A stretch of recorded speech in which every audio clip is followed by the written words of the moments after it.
We have told so many things from this map until today. We have added to it, subtracted from it, colored it differently.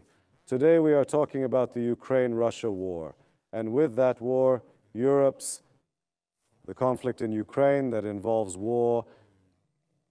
We are facing a situation where countries may have conflicting motives when it comes to helping Ukraine. Some may feel a moral obligation to assist, while others may fear that any assistance could provoke Russian aggression towards Europe. The concern is whether all this fear is justified. Despite discussions about America's involvement in Ukraine, whether it be sending troops or providing financial aid, the most pressing issue for Europe is energy. Regardless of what unfolds, Europe finds itself in a vulnerable position. Additionally, it's important to note that any negotiations regarding Ukraine will likely involve Putin, and not even Zelensky will have a seat at the table. Putin has suggested that Ukraine will be dealt with directly between Russia and Europe. He even extended an invitation for European troops to be stationed in the region if desired, but made it clear that American troops will not be sent to Ukraine. In light of this situation, it is crucial to consider our position in relation to this map and the actions we take moving forward. Russian advances. Ukraine has been successful in retaking certain places, including Kursk, which is a significant fact that should be emphasized. There are ongoing talks to discuss these places, and Ukraine is considering relinquishing control of Kursk in exchange for something else. However, Russia is determined to hold on to the territories it occupies, especially the Donbas region, which they may already consider to be part of Russia. This indicates that there may be no turning back in this situation. The key question now is what Russia will gain in return. In order to move forward and achieve peace, Russia must cease its fighting. As a result, all ties and agreements with Russia have been severed, including trade and gas sales. Sanctions have been imposed on Russia, and even cultural restrictions have been put in place, such as the banning of Dostoevsky's books and Russian songs. These measures highlight the world's initial affection for Ukraine, but it becomes apparent that this support may not be as strong as initially believed. For the achievement of lasting peace in Ukraine, it is imperative for Ukraine to be present during negotiations and for concessions to be made afterward. This urgent call has been heeded by France, and further discussions on the matter will take place. As a proposed solution, we suggest the establishment of a collaborative defense system involving Latvia, Lithuania, Poland, and potentially Estonia to counter any potential aggression from Russia through Belarus. The inclusion of Kaliningrad on the map is due to its status as Russian territory separate from mainland Russia with access to the sea.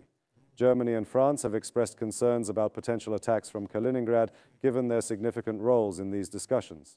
Various scenarios have been explored, including the possibility of Poland facing the Russian threat first if Russia expands into Ukraine via Belarus. The map also depicts the expansion of NATO, with Sweden and Finland considering joining as a response to Russia's alarming advancements. Recent reports indicate that France plans to withdraw its involvement in Ukraine, which raises the question of what the initial interests were in Ukraine. It seems that the investment made may have been in vain, and there has also been a significant influx of migrants from Ukraine, leading to further complications. A summit was convened in Paris under the urgent call of President Macron, where leaders from across Europe discussed these pressing issues. One controversial topic addressed at the summit was Macron's proposal of deploying troops to Ukraine, which he mentioned as a possibility last year.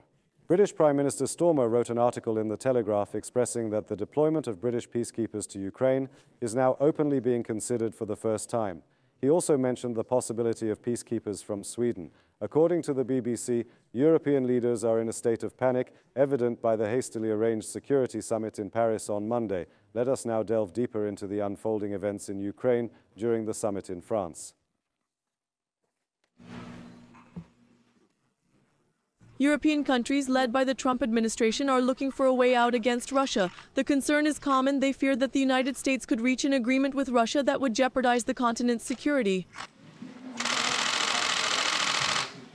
At the Munich Security Conference, European leaders decided to hold an emergency summit after the rupture in the transatlantic line was laid bare before their eyes. The address is the Élysée Palace in Paris. The summit is hosted by France and attended by the leaders of the UK, Germany, Poland, Italy, Spain, and Denmark. The aim is to reassert Europe's influence after being left out of the Ukraine negotiations and to create a united front against the Trump administration. Ahead of the critical summit, French President Emmanuel Macron spoke by phone with Saudi Crown Prince Mohammed bin Salman, who will host the negotiations between Russia and the United States. Macron asked for Prince Salman's support for a solid and lasting peace with Europeans at its center.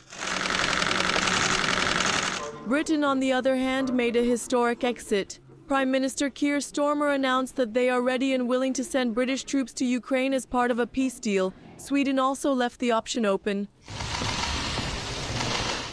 The summit in Paris is seen as Europe's attempt to get a seat at the table in the Ukraine negotiations. However, the chances of the continent's countries with different domestic agendas and priorities forming a united front for Ukraine are low. Britain could play a critical role in the difficult process. British Prime Minister Starmer, who has floated the idea of sending peacekeepers to Ukraine, will visit Washington this week. Starmer is expected to act as a bridge between Europe and the US.